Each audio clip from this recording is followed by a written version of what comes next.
Bien, buenas tardes de nuevo. Estamos aquí en Amigos de la India. Hoy es martes 2 de junio del año 2020. Vamos a hacer la sesión número 102 del estudio del libro recopilatorio de las enseñanzas del maestro tibetano sobre el tema del alma, titulado El alma, la cualidad de la vida. Hay que matizar que como estamos bajo los efectos de la pandemia, el centro Amigos de la India en Barcelona está cerrado. Por lo tanto, estas clases son a nivel telemático. Hacemos una sesión cada mes en contra de lo que hacíamos habitualmente en Amigos de la India, que eran 2 veces al mes, el primer martes y el tercer martes. Bien, como de costumbre tenemos el loto de agua, el nenúfar aquí en Europa, que nos hace un simbolismo muy claro cuando está abierto del poder redentor del alma, el poder de irradiación que el alma tiene. Si consideramos contemplarlo con los ojos del alma, precisamente, valga la redundancia, veríamos que esta planta, este nenúfar, representa muy bien lo que es el mundo de la personalidad, el fango, el agua, el aire, y muy particularmente el potencial interno que esconde cuando es capaz de sustraerse a la influencia del mundo emocional y del mental concreto. Como de costumbre, en todas las presentaciones aparece esta primera diapositiva, los múltiples nombres de la conciencia. Como estamos trabajando a nivel telemático, os miráis los nombres y si al final de la clase encontráis que queréis compartir algún pensamiento sobre alguno de los nombres, os lo anotáis y al final de la clase lo hacemos. Más que nada es para no interrumpir la grabación porque este sistema es bastante inestable. En esta diapositiva quedamos en la sesión 101 la semana pasada. Dice así: una rama no está restringido a unos pocos que pueden conocerse mutuamente y reunirse como miembros de una rama. Una rama es un grupo internacional compuesto de almas encarnadas y desencarnadas. Es una síntesis de iniciados de diversos grados y de discípulos aceptados. Lo que comentábamos la semana pasada, cuando llegamos al final a esta diapositiva de la clase, era que básicamente el propósito de las ramas es reflejar lo que en el fondo es el embrión de la conciencia acuariana. En estos tiempos hay posibilidades de que haya discípulos prácticamente de todas partes de la Tierra y de casi todas las razas y etnias. Francamente, no es porque se haya abierto la puerta en el sentido, sino porque la preparación durante el siglo XX fue muy ardua, muy concienzuda y los resultados ya se ven. Estos textos se escribieron en 1972, bueno, de los textos, perdón, los 72. Los textos estos de este libro, de los libros diferentes que componen El alma, la cualidad de la vida, se escribieron hace 80 o 90 años algunos. Entonces, que cabe pensar que en aquel momento el maestro tibetano ya tenía una información de primera mano de la cantidad, del número de discípulos que había. Tiene su sentido porque en el fondo lo que pretende ser una rama es lo que será en el futuro la jerarquía, lo que es la era de Acuario. Y a fin de cuentas una rama representa la jerarquía, es una parte activa de la jerarquía. Por lo tanto, en la jerarquía no puede haber distinción de esas de color de piel, de orientación religiosa, política, filosófica, sino todo lo contrario. Se ha de buscar la síntesis a través de la multiformidad. Estamos en el signo de Géminis, además, a pocos días del tercer gran festival, el Festival de Cristo, de la humanidad, o el Día Mundial de Invocación o de la Gran Invocación, y evidentemente debemos hablar de la multiformidad. Las multiformas lo único que indican claramente, es que el alma se manifiesta a través de diferentes formas. El gran drama de Géminis es reconocer que la forma es necesaria para poder evolucionar como alma. Y en el momento que se entienda la dualidad, entre uno en un gemelo y el otro, se entenderá que la síntesis es precisamente el camino que escoge el alma para manifestarse, el camino medio que mirando a Sagitario, que lo tenemos enfrente, veríamos que es la meta de la iniciación hacia la cual todos los humanos nos encaminamos. Pero la primera etapa es integrar la personalidad. Géminis, como sabemos bien, representa ni más ni menos que al vehículo etérico. Por lo tanto, la personalidad ya está construida. Aries era la mente, Tauro el vehículo emocional y Géminis es el vehículo etérico. En el siguiente trabajo, en el número 4, Cáncer, entraremos simbólicamente en la corriente evolutiva del grupo mayor o humanidad. Por lo tanto, como dice el tibetano aquí, una rama es un grupo internacional compuesto de almas encarnadas y desencarnadas. La semana pasada hicimos un matiz, que lo podemos repetir en esta también, diciendo lo siguiente: un discípulo cuando desencarna Todo el mundo, por ley de justa retribución, tiene que pasar según su grado de elevación, estará más tiempo o menos tiempo en ciertas regiones del astral donde deberá elaborar o hacer una especie de catarsis para poder ir ascendiendo hasta que esté limpio y pueda entrar en una parte del mental donde está la rama y allí estar en contacto con el maestro. Teniendo en cuenta una cosa, que lo más probable es que la mayoría de discípulos, una segunda iniciación seguramente no te va a dar tiempo, no vas a tener capacidad de estar dentro, pero eso no importa. El trabajo de un discípulo no se pierde nunca. Aunque sea consciente en los planos internos de la existencia del alma, una vez ha desencarnado, tiene una relativa importancia. Lo importante es que el trabajo realizado en el plano físico durante la encarnación haya sido constante, porque si ha sido constante, se movilizarán las energías necesarias para pasar la prueba del astral y del mental en las condiciones suficientemente valiosas para, en un momento ya alcanzado el Devacán, esa etapa de reposo que se nos representa tan maravillosa, pueda en un momento dado vivirla plenamente y sobre todo precipitarse cuando llegue el momento karmático indicado para tomar un nuevo cuerpo. Por lo tanto, la escuela de aprendizaje es el día a día. El ashram es un complemento, ya lo veremos más adelante, pero lo importante es el día a día donde se pone en práctica todo lo aprendido interna y externamente. Continúo, siguiente diapositiva. Dice, el discípulo enfrenta la disyuntiva de hacer que la naturaleza de su vida acreciente el propósito grupal, aumente la fuerza grupal y elimine todo aquello que pueda obstaculizar la utilidad grupal, acercando el objetivo para el cual fue formado el grupo, llevar a cabo los planes del maestro. La respuesta innata, instintiva e individual del discípulo a este objetivo de rayo y su esfuerzo por subordinar la personalidad a la dedicación del alma tenuemente percibida, indujo al maestro, desde el principio, a reconocerlo e incorporarlo a su rama. ¿Os acordáis que la semana pasada, me parece, o la anterior, hicimos una distinción entre lo que era el grupo del maestro y el propio rama?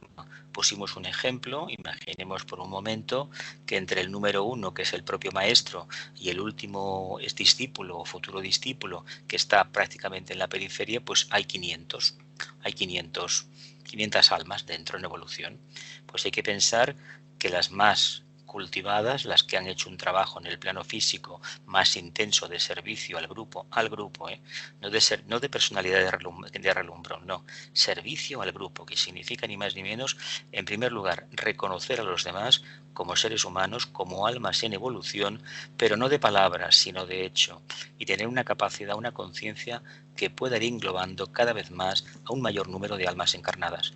Cuando esto se hace siguiendo la línea de rayo y las energías entrantes de las constelaciones y de los planetas, y sobre todo la energía que proyecta Shambhala y la jerarquía, evidentemente uno está ganando números. Llegará el momento en que pueda estar en ese reducido y selecto grupo donde está el maestro y sus 12 discípulos, suponiendo que el ashram o ashram esté completado, porque lo más probable será que nos encontremos con ashrams que todavía no están completos, porque no es tan fácil buscar un sustituto cuando un discípulo avanzado, con cierta experiencia, desencarna y por motivos de propia evolución debe permanecer fuera del ashram un tiempo prolongado.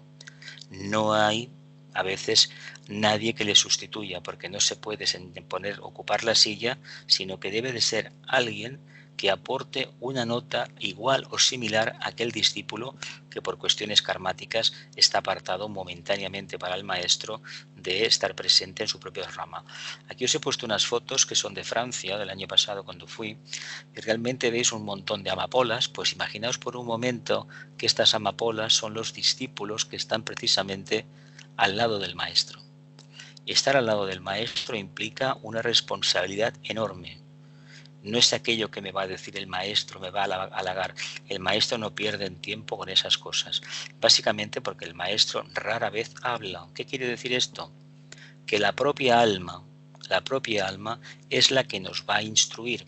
A fin de cuentas, La propia alma es el primero y único maestro que tenemos. Cuando llegue el momento dependeremos del maestro que por línea de rayo monádico nos corresponda, pero quitémonos de la cabeza de que estar en una rama significa que uno va a conocer los planes del maestro y va a estar en contacto con él desde la perspectiva de la personalidad. Eso no existe y no puede entrar en la rama.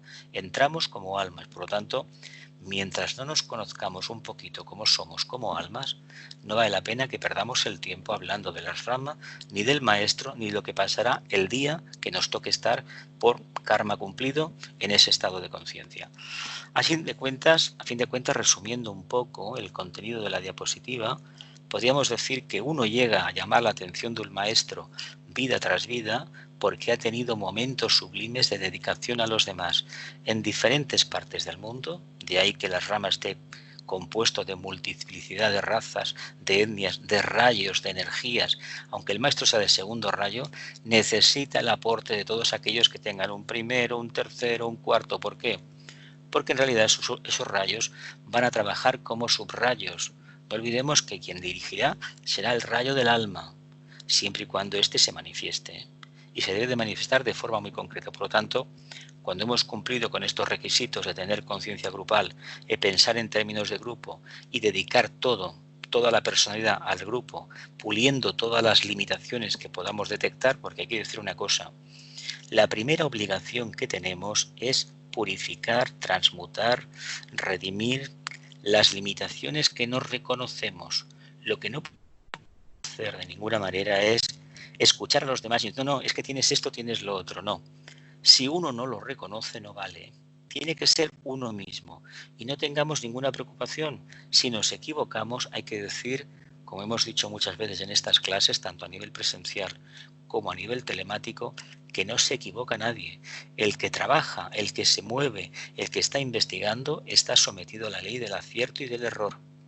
Pero aquel que no hace nada está generando karma, no por la no acción, no, porque sostiene postulados que jamás ha experimentado. Y eso es mucho peor que equivocarse cuando uno está trabajando para buscar la luz. Imagino que lo entendemos, ¿no? Bien, el trabajo nuestro, siempre, nos reconozcamos o no formando parte del grupo de un maestro, de la rama de un maestro, es llevar a cabo los planes.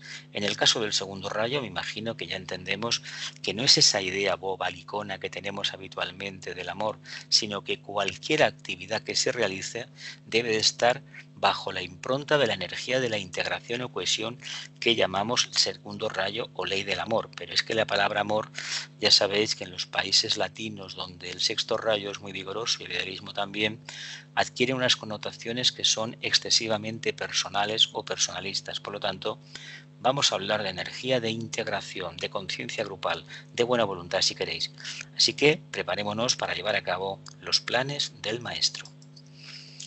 Dice, en el instante que ello sucede, el discípulo no solo queda bajo un creciente impacto de fuerza e intención impulsora egoicas, aplicando estas palabras en su sentido oculto, sino que la irradiación del grupo inicia sobre él su trabajo benéfico.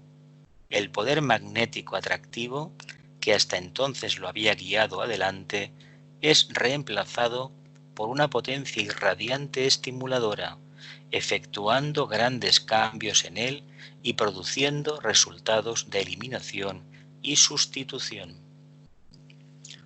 Potencia irradiante estimuladora. ¿Qué quiere decir esto? Cuando se entra en el ashram, uno empieza a percibir la energía del maestro, del propio grupo. Evidentemente, ¿qué hace esta energía? Esta energía es muy potente. ¿Y por qué es irradiante, estimuladora? Porque tiene la capacidad de hacer radiactivos a los vehículos de la personalidad, completamente alineados con la presencia del alma. Por lo tanto, si estamos alineados con la presencia del alma, si están alineados estos vehículos, cabe entender entonces que lo que está fluyendo a la conciencia cerebral, la conciencia más densa del alma manifestada, es ni más ni menos toda esa relación interna que permite afirmar categóricamente que uno está haciendo un trabajo de redención de la humanidad. Y esto lo hace no tanto por la presencia del maestro que está detrás, sino porque es capaz de, antes ya de ser consciente de ello, de expresar el potencial de su propia alma. Este es el requisito necesario para ser admitidos en la rama. Dice, poder magnético atractivo que hasta entonces lo había guiado adelante, es reemplazado por una potencia irradiante estimuladora, efectuando grandes cambios en él y produciendo resultados de eliminación y sustitución. En alguna parte seguramente que se llegó a decir, y si no pues lo dice este servidor, que una vez uno ha conocido al maestro o tiene más o menos una idea de lo que es, de qué representa el maestro, a través de alguna imagen o recordando alguna entrevista, etcétera, etcétera, uno ya no vuelve a ser la misma persona. No en un 100%, hay que decir que no todo va a cambiar de la noche a la mañana, pero sí que a la hora de interpretar el tema de la enseñanza esotérica y de las ideas que se tenían muchas veces trasnochadas y no propias, no de uno mismo, sobre el tema del maestro, la rama, el servicio, la jerarquía, cambian completamente y en lugar de tener ese ser que está subido en un pedestal, que todos hemos puesto encima del pedestal y que creemos que con su sola presencia, como afirman los evangelios, aquello de que una sola palabra tuya bastará para sanarme. Hay que decir una cosa, eso no se va a producir. O nosotros trabajamos decididamente en favor del grupo, y en este caso de la rama, o realmente no va a haber ese milagro. El milagro es ni más ni menos algo que no se suele decir, pero hay que insistir mucho en ello. El milagro es mantener cada día el vínculo con el asrama y con el maestro, llegado el caso.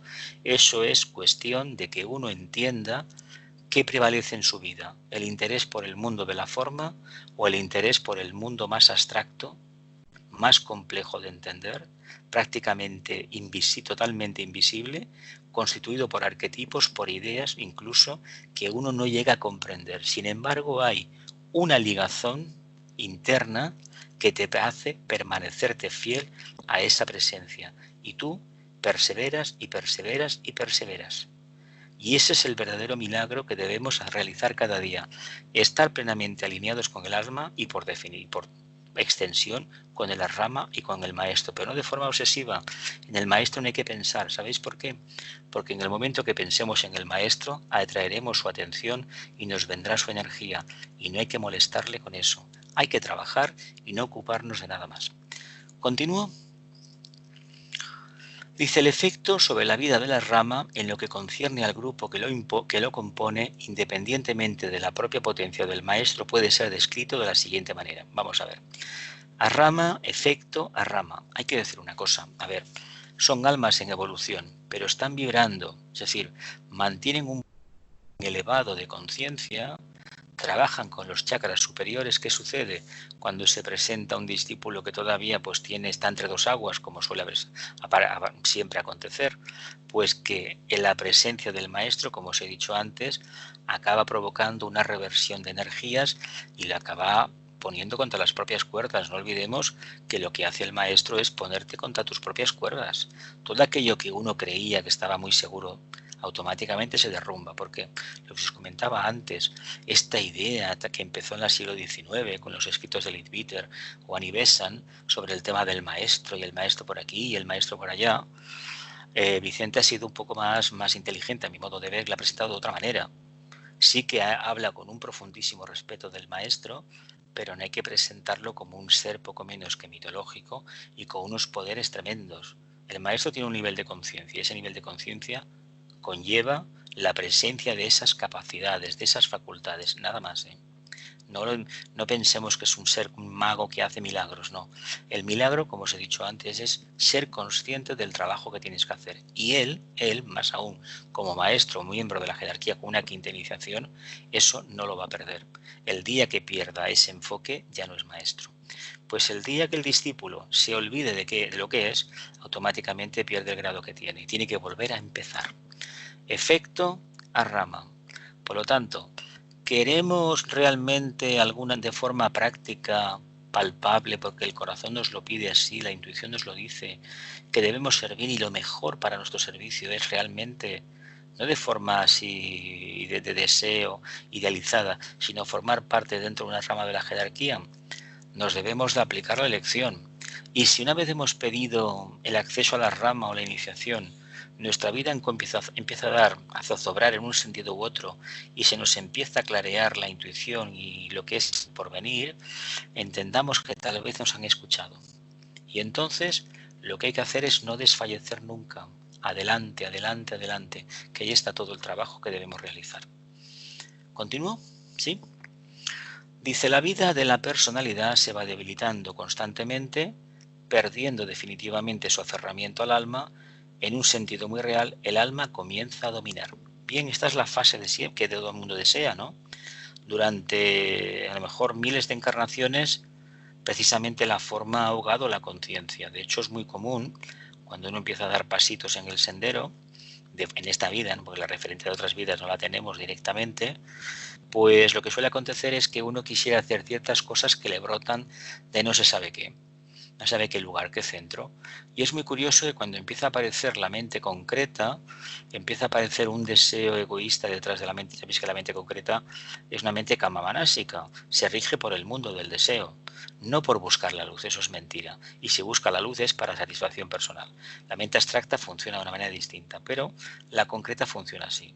Claro, cuando uno busca lo mejor y reconoce que está dentro de una cárcel, que son los tres cuerpos que ha construido, está en condiciones clarísimamente de reconocer que lo que le ha motivado a reconocer precisamente esa prisión es ni más ni menos que la incapacidad de mantener el contacto con el alma. Más que nada, lo digo porque cuando uno persevera y descubre ese enclaustramiento, pero sigue perseverando, ya no queda ningún resquicio de ese alma aprisionada. Tenemos otra cosa diferente. Tendríamos un aferramiento de la personalidad al alma. Y eso sí que limita. ¿Por qué limita? Porque es la fase que nos gustaría a todos estar, ¿verdad? En lugar de que la personalidad me domine el vehículo tal o el otro, resulta que yo me he enganchado al alma creyendo que el alma es la panacea. Lo que debo de hacer es mantener los canales limpios, irradiar para que el alma realmente pueda manifestarse a través de la forma. Cuando esto se consigue ya estamos en otro punto, en otro nivel de conciencia. Pero si existe ese aferramiento, eso se tiene que resolver de una manera u otra. Debilitamos la personalidad y el alma comienza a dominar. Mejor manera de conseguir que el alma se manifieste es matar a la personalidad de hambre. ¿Qué quiere decir? No alimentarla. No alimentarla en el sentido de responder a los deseos, caprichos y necesidades extravagantes de la personalidad. Lo justo y gracias. Y eso tiene mucho que ver con la enseñanza del Agni Yoga de Vicente Beltrán Anglada y las enseñanzas del tibetano. Vive tu momento, lo que hemos aprendido en Magia Blanca. Vive en tu momento, en tu presente y olvídate del ayer y del mañana. Solamente existe aquí y ahora. Sigo adelante. En un sentido muy real, el alma comienza a dominar. 2. Disminuye apreciablemente la necesidad de reencarnar y finalmente llega a ser innecesaria la vida en los tres mundos de la manifestación humana. Todas las lecciones han sido aprendidas y se ha alcanzado el objetivo del alma. Llega a ser innecesaria la vida en los tres mundos de la manifestación humana. Bien, sabéis muy bien que esto es lo que acontece antes de la cuarta iniciación, pero como no es el caso nuestro, vamos a ser claros en este aspecto. ¿Por qué disminuye la necesidad de reencarnar? Pues porque se ha ido cumpliendo vida tras vida con toda aquella parte que los señores del karma habían puesto a nuestra disposición, que en el fondo esas piedras del camino de las cuales a veces tanto nos lamentamos, si las viéramos con los ojos del alma, son las oportunidades que tenemos para deshacer todo lo mal o todo lo erróneo que hemos ido construyendo en un sentido u otro en el sendero. Para encontrar una vida en la que no tengamos ninguna dificultad y sea como una vida de bálsamo o de preparación para una gran experiencia, una recompensa, debemos entender que seguramente hemos tenido vidas en las cuales hemos tenido experiencias de desapego a la brava, extremo. ¿Qué quiere decir desapego a la brava? Pues en el sendero del discipulado, si pudiéramos investigar, muchísimos de los que están y han estado y nos han precedido, pues fueron ejecutados en su momento, fueron acusados de brujería, de nigromancia, de artes siniestras, generalmente por grupos religiosos fanáticos, y seguramente podríamos ver que nuestro peregrinar empezó a lo mejor en Babilonia, en la Atlántida, y que poco a poco hemos ido avanzando. Y claro, evidentemente llegan puntos en los cuales todo esto se puede llegar a recordar. Pero eso no significa nada, solamente significa que hemos ido poco a poco eliminando toda aquella escoria que habíamos generado vida tras vida. Cuando llega un momento que el karma ya está más o menos ventilado, el karma que hay que perfilar al final o que hay que eliminar es precisamente el de los 3 vehículos de la personalidad. Hay que liberar a los 3 elementales y nada mejor que la iniciación de la crucifixión, el famoso mito de la cruz, donde uno, delante del Padre, delante de Shambhala, de la mónada en este caso, asume su responsabilidad y se entrega en sacrificio. ¿Qué sucede a partir de ahí? Pues que al destruirse lo que se llama el cuerpo causal, ese cuerpo que está situado precisamente en el tercer plano del mental, realmente estamos respondiendo a un nivel de conciencia muy elevado. Se destruye, con lo cual la necesidad de encarnar ya no existe y evidentemente ya empezamos a depender no de la mente abstracta, como mínimo y muy especialmente de la intuición. Esa es una etapa envidiable que se nos promete muy feliz, pero la prueba es terrorífica. Por eso se presenta como una crucifixión, una renuncia extrema a esa idea que habíamos tenido de lo que significaba ser humano encarnado, que tiene continuamente una opción de renovarse. A partir de ahí eso no existe porque no hay causa que limpiar. Pero como es muy abstracto lo vamos a dejar para más adelante. Continuamos. 3. La voluntad de la mónada comienza a sentirse, esta es la cuarta iniciación. Dice, el aspecto voluntad se fusiona con el aspecto amor, haciendo que el aspecto inteligencia sea fructífero y efectivo para llevar a cabo el propósito divino enfocado a través de la rama para el discípulo. Se consigue algo maravilloso, el aspecto voluntad de la mónada. No tiene nada que ver lo que significaría el aspecto voluntad al bien que representa la mónada, el aspecto átmico, el átomo átmico permanente, con la idea que tenemos de lo que es la voluntad. Generalmente la voluntad está relacionada para nosotros con esa capacidad volitiva que cuando se manifiesta uno consigue con llevar a cabo sus deseos, sus pensamientos. Claro, este tipo de voluntad, si lo miramos bien, decimos, caramba, aplico la voluntad solamente para conseguir aquello que me interesa. Si, por ejemplo, necesito un trabajo y me piden el inglés y me piden contabilidad y no sé cuántas cosas más, pues me esfuerzo, aprendo inglés, un tipo elemental, aprendo la disciplina que me solicitan y tengo el trabajo. Ah, amigo, no se trata de eso. No se trata de eso. Eso lo hace la personalidad. La mónada actúa per se. ¿Cómo lo hace? Destruyendo todo aquello que está en contra de su manifestación. Por eso la cuarta iniciación es la destrucción precisamente de los átomos simiente. Y se llama de la crucifixión.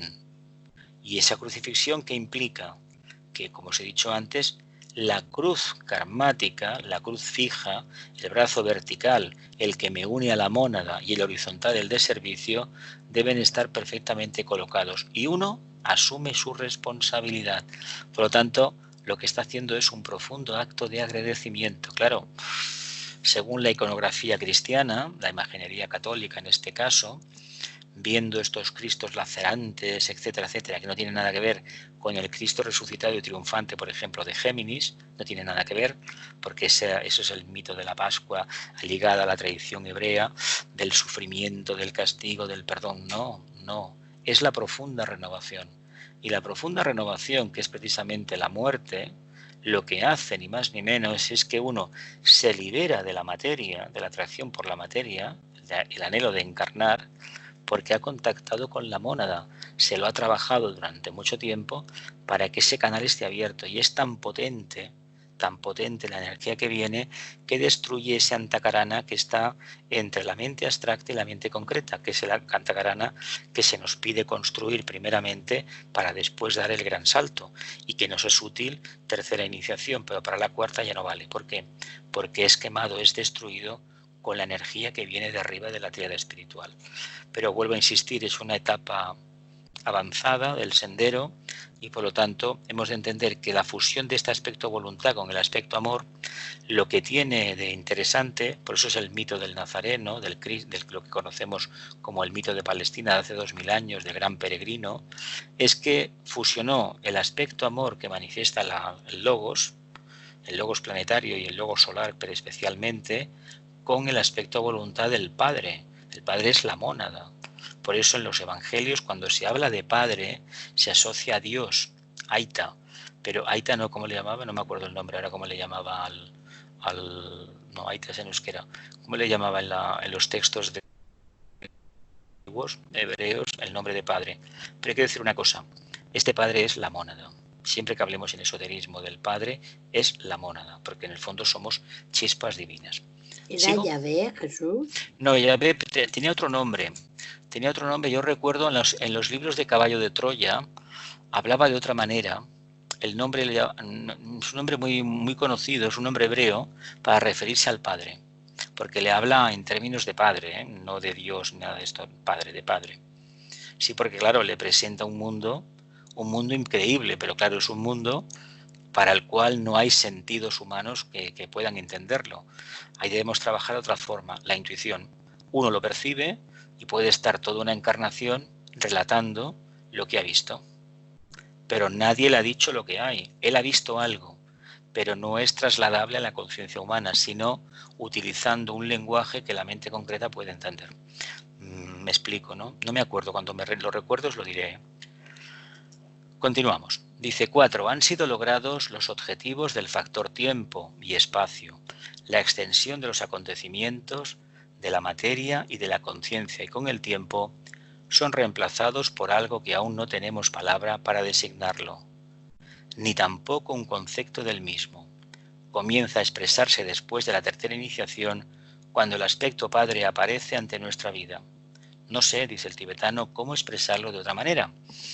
¿Qué significa el aspecto padre? Bueno, pues que el drama que se establece a partir de la tercera iniciación, que no es en el momento que te dan la iniciación, sino poco a poco, poniendo en práctica lo que te han enseñado a través de la imposición del cetro. No miremos lo del cetro como una expansión de conciencia, sino como algo, un pensamiento simiente tal vez, que en el fondo, en la medida en que uno lo va desenvolviendo, va manifestando las cualidades que debe sacar a flote para que esa tercera iniciación se quede perfectamente consumada en el plano físico, mediante la correcta acción, como ya sabemos.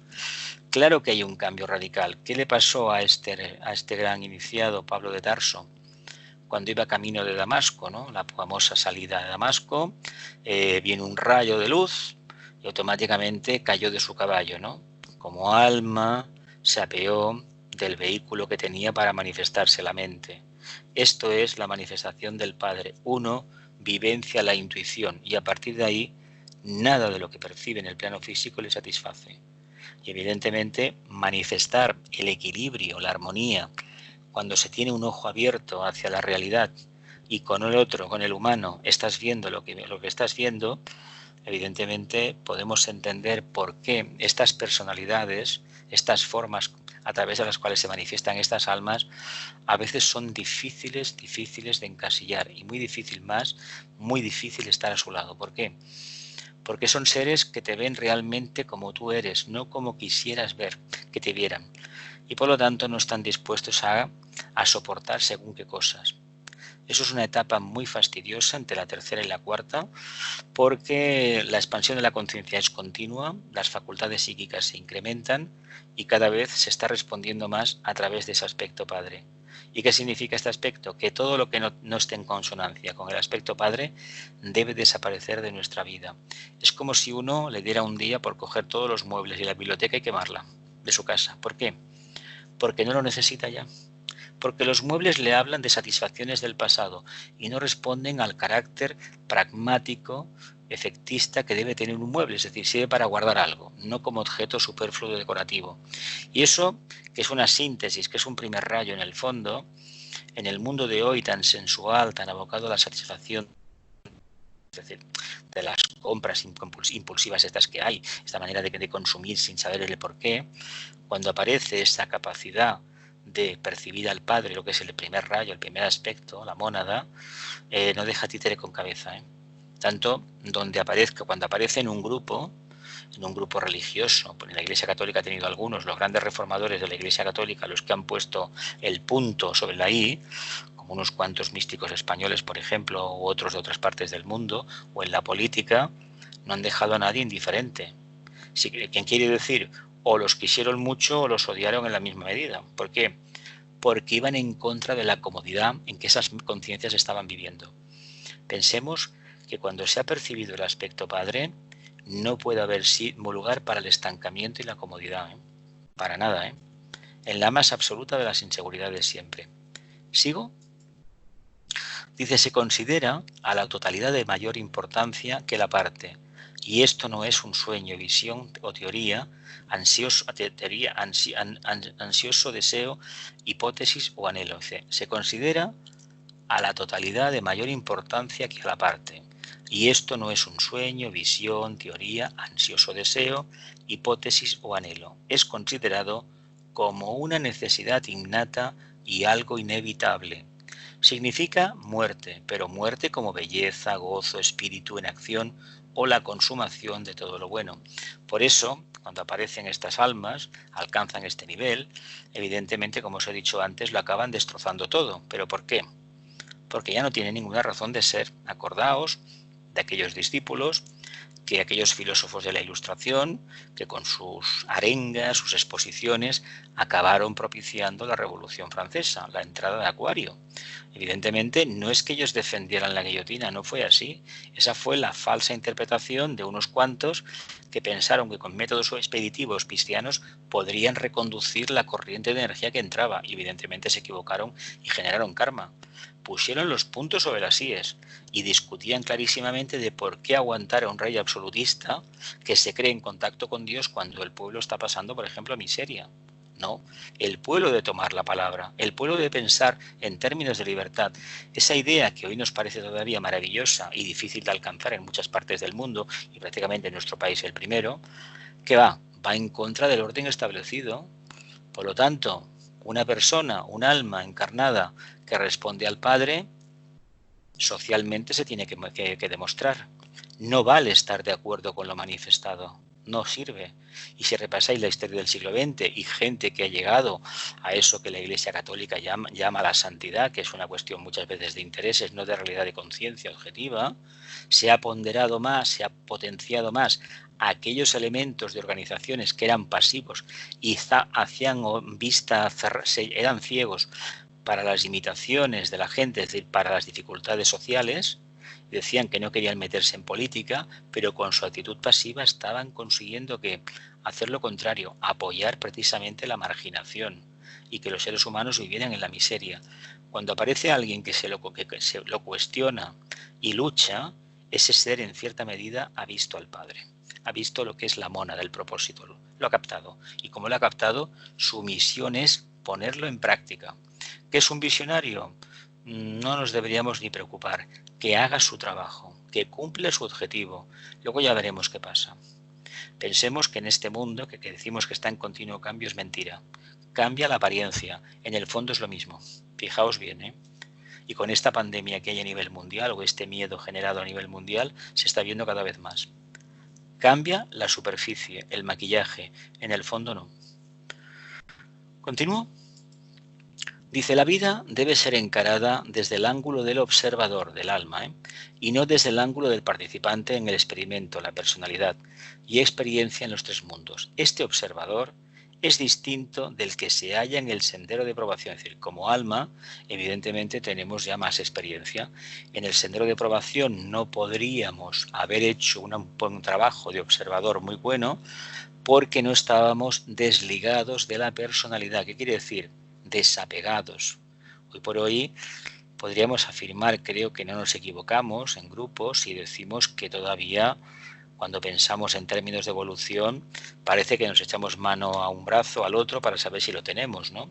Porque tenemos un apego a los cuerpos y sobre todo al físico. De ahí que el tema de la pérdida del cuerpo físico, el tema de que llamamos en la muerte, evidente supone muchas veces una hecatombe. Dices, caramba, ¿qué has perdido?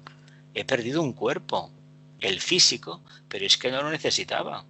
Ahora trabajaré en el astral, con el cuerpo astral, hasta que no lo necesite, hasta que llegue nuevamente en el mental el momento también de perderlo y prepararme en el de Bacán. ¿Para qué?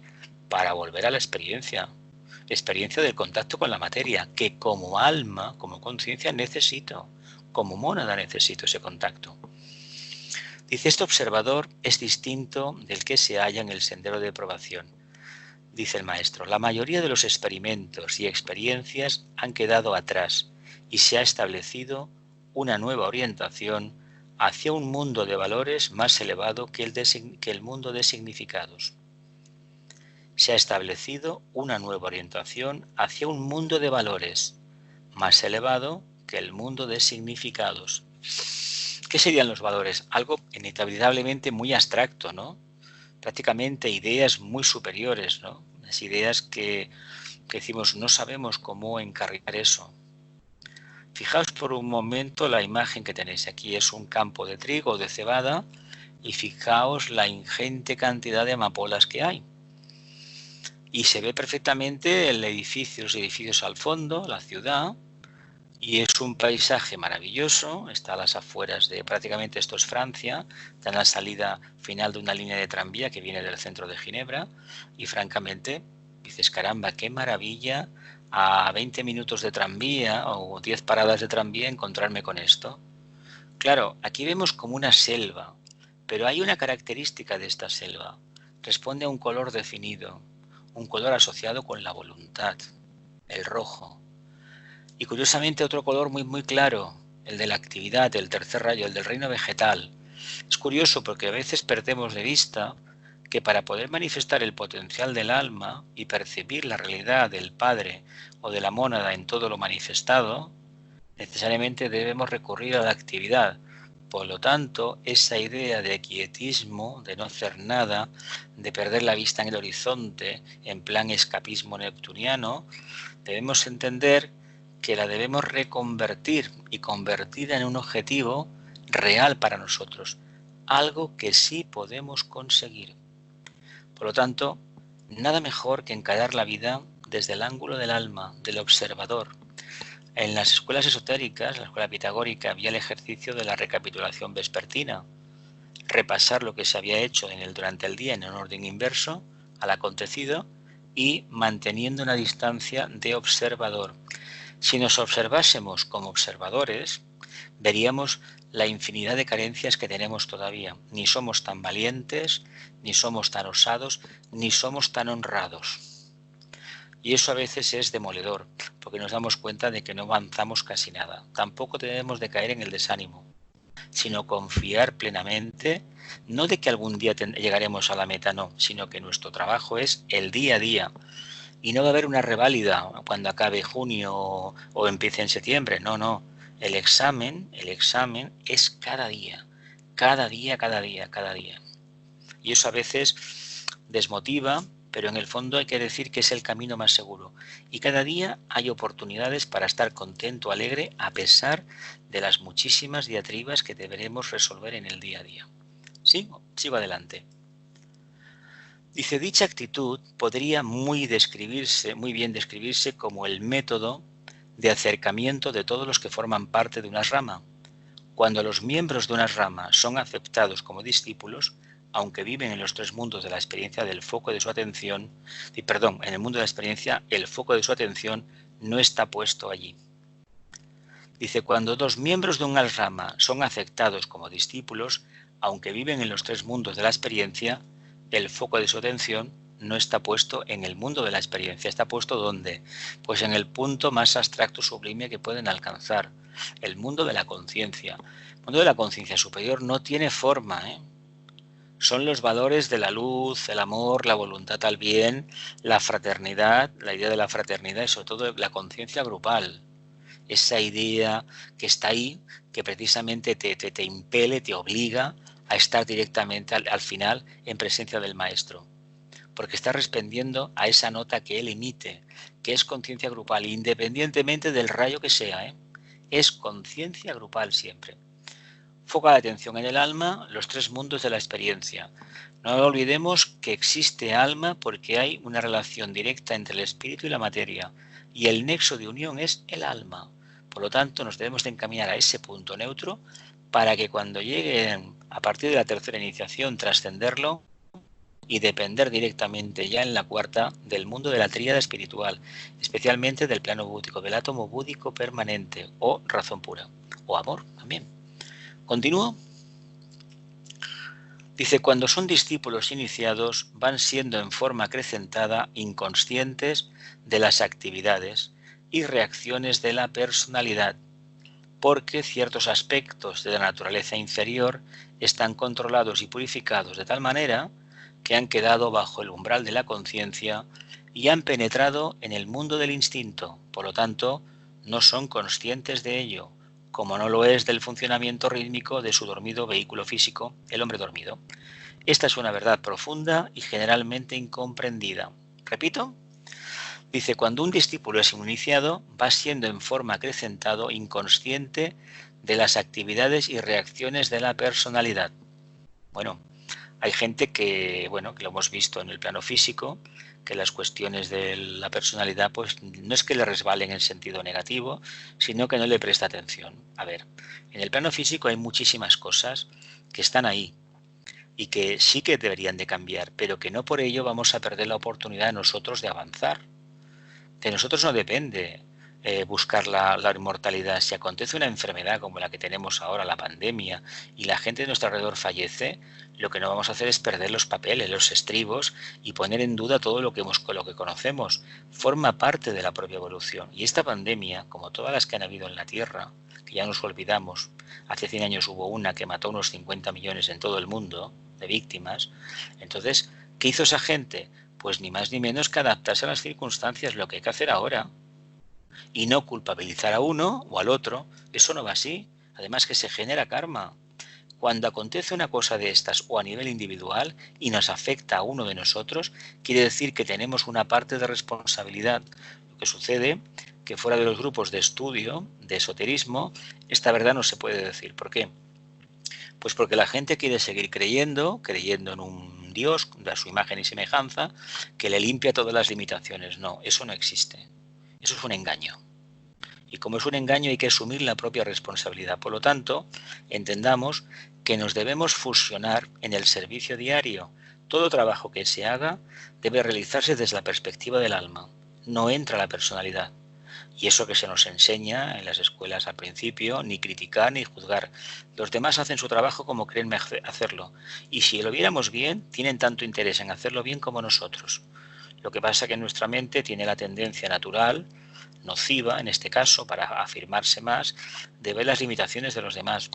Pero a veces, cuando uno observa tantas limitaciones en los demás, no es capaz de ver lo que tiene delante. Y lo que tiene delante a veces es muy duro de pulir, muy duro. Por lo tanto, aceptemos a los demás como son, porque eso es una característica del alma, y si les vemos abnegados en el servicio, están cada día al pie del cañón, no somos quienes para juzgarle. Además, debemos saber una cosa. En la rama cada uno tiene su nivel evolutivo y el maestro quiere esa diferencia ¿para qué? Para entre todos crecer. Crece él, aunque no nos parezca increíble, crece él y crece el grupo y crece la jerarquía, por supuesto. ¿Continúo? El alma y la jerarquía. Dice, la jerarquía es simplemente el mundo de las almas. Percibe conscientemente el plan, es sensible al propósito y plasma creadora y constantemente en la humanidad el objetivo de expandir la conciencia humana, de la cual forma parte el alma de ustedes en su naturaleza más pura. Así que la jerarquía es simplemente, como dice el tibetano, que es el mundo de las almas. Y pues caramba, pero cuidado, ¿de las almas liberadas de qué? De la necesidad de encarnar.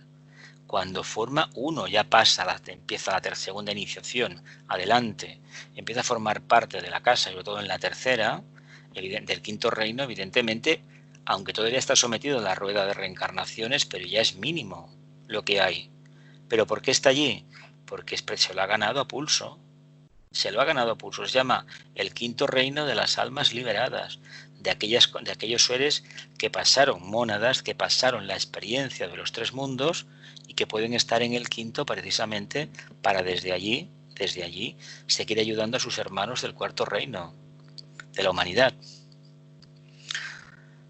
Dice, la jerarquía es simplemente el mundo de las almas, percibe conscientemente el plan, es sensible al propósito y plasma creadora y constantemente en la humanidad el objetivo de expandir la conciencia humana, de la cual forma parte el alma de ustedes en su naturaleza más pura.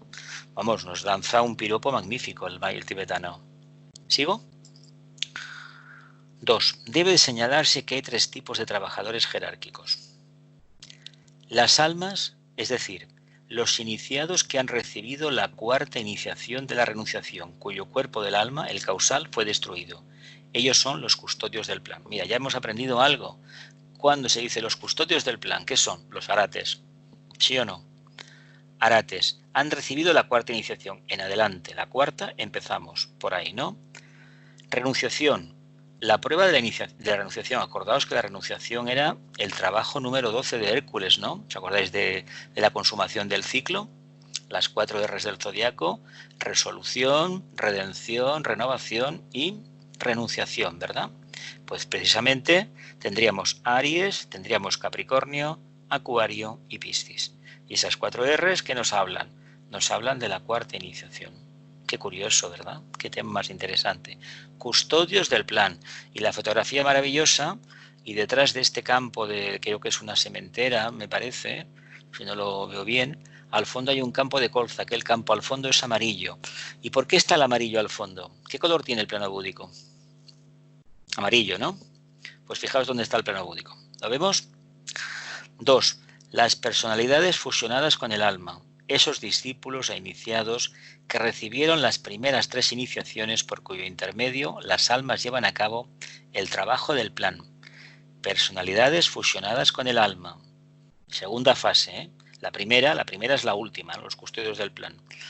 Y dice, 3, los aspirantes inteligentes que no son todavía personalidades fusionadas con el alma, pero que reconocen la necesidad del plan y buscan el bienestar de sus semejantes. Hay que decir una cosa.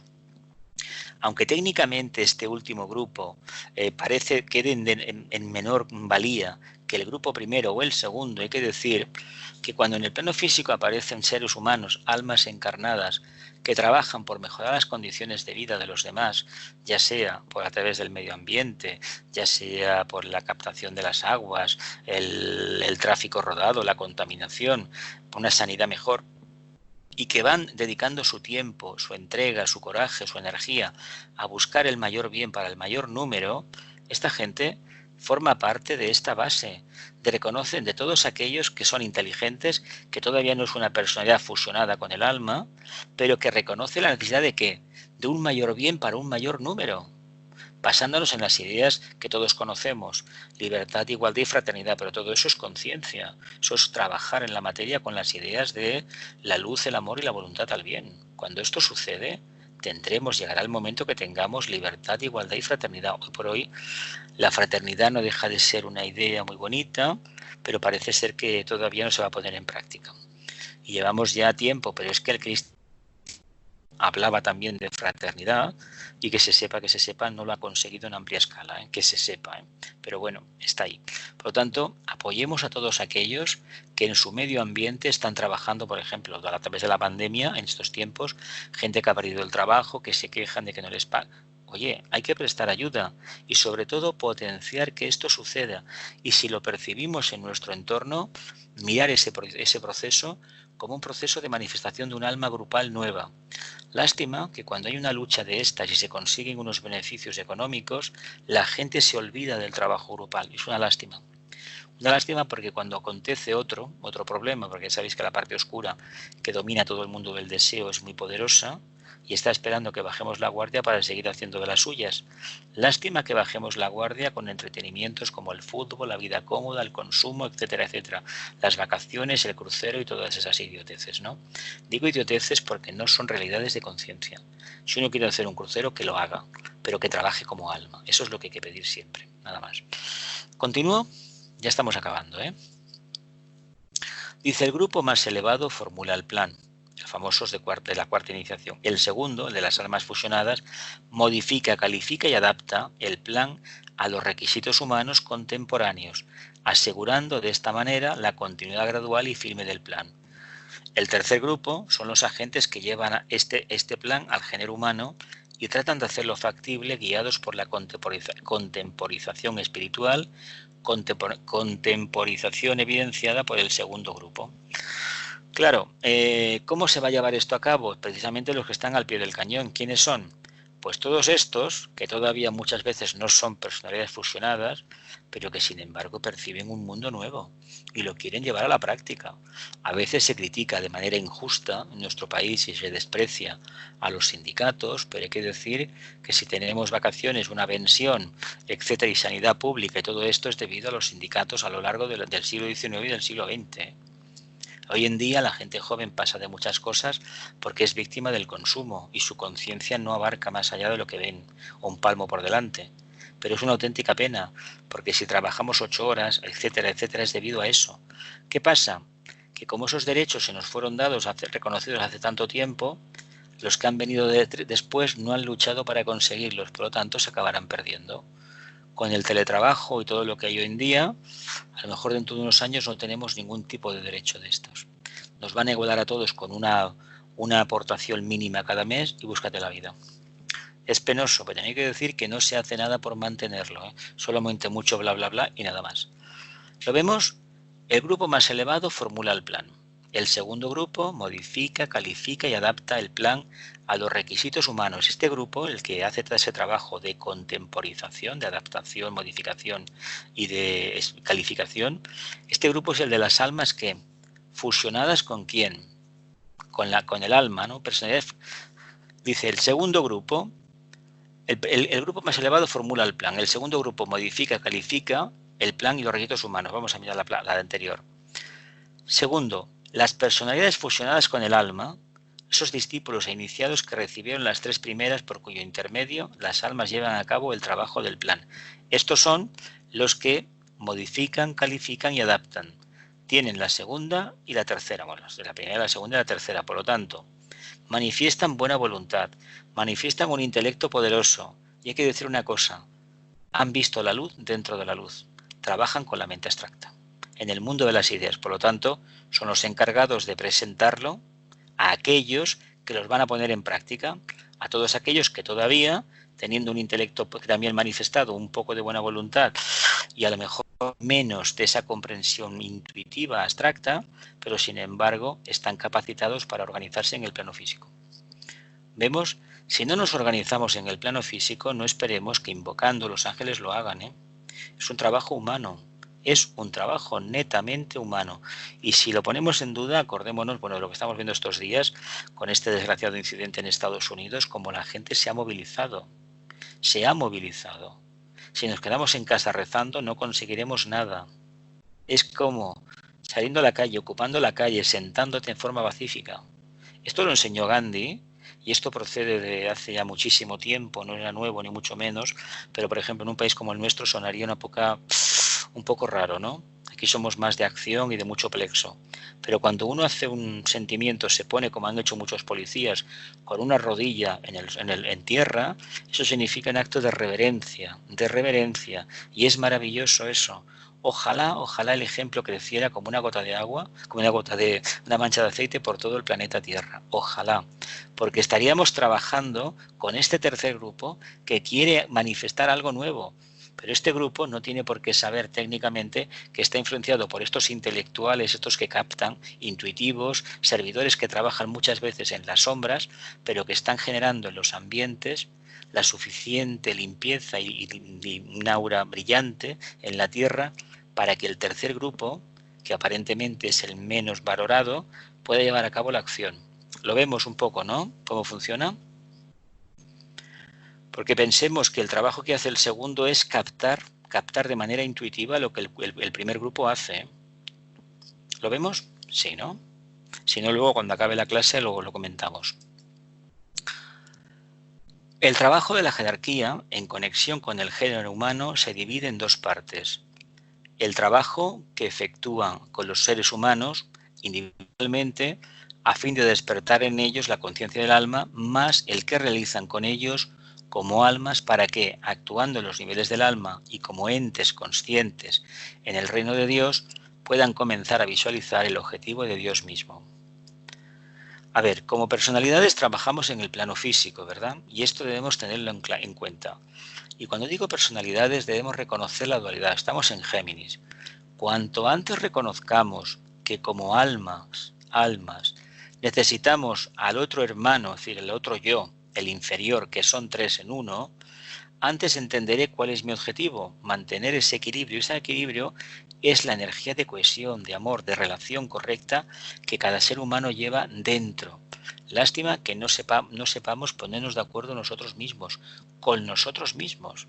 Porque si ese trabajo no lo realizamos, no esperemos el milagro social de que las relaciones humanas sean una balsa de aceite, sean algo maravilloso. No. Debemos cambiar a nivel personal, debemos aceptarnos como duales y en la medida en que lo consigamos estaremos manteniendo ese punto neutro que es el alma. Claro, si la jerarquía no percibe en los aprendices esta característica, pues ya sabemos qué va a suceder. Va a recaer más trabajo en aquellos que están conscientes. Por lo tanto, cuanto antes entendamos que necesitamos trabajar primero como personalidades y después como almas y después como algo más que almas, como mónadas, realmente nos queda un trabajo magnífico, pues la recompensa es inmensa. Fijaos esta rosa tan bonita que está aquí y de qué nos habla, de belleza, nos habla de armonía, de realidad de conciencia. De realidad de conciencia nos habla. ¿Continúo? El alma y la voluntad divina. Cuando se vence la atracción que ejerce la sustancia y desaparece el deseo, entonces predomina el poder de atracción del alma y el énfasis puesto durante tanto tiempo sobre la forma, la actividad y la vida individuales es reemplazado por la forma y propósito grupales. Luego el poder de atracción, ejercido por la jerarquía y los grupos de discípulos de los maestros, sustituye a las atracciones inferiores a los puntos focales no menos interesantes. Repito, el alma y la voluntad divina. Cuando se vence la atracción que ejerce la sustancia y desaparece el deseo, predomina el poder de atracción del alma y el énfasis puesto durante tanto tiempo sobre la forma, la materia, la actividad y la vida individuales, se reemplaza por la forma y propósito grupales. Luego el poder de atracción ejercido por la jerarquía y los grupos de discípulos de los maestros sustituye a las atracciones inferiores a las atracciones inferiores a los puntos focales no menos interesantes. ¿Qué pasa? Que todo aquello que al final no responda al patrón que va exhalando la jerarquía y los grupos de discípulos, pues el propio discípulo, ¿qué hace? Lo va apartando. Poco a poco va aprendiendo a ir dejando de lado todo aquello que la personalidad o lo que el primer contacto sostenido con el alma le aportaba, hasta que se queda absolutamente con nada, con la conexión directa con lo más sublime, en este caso con el plano búdico.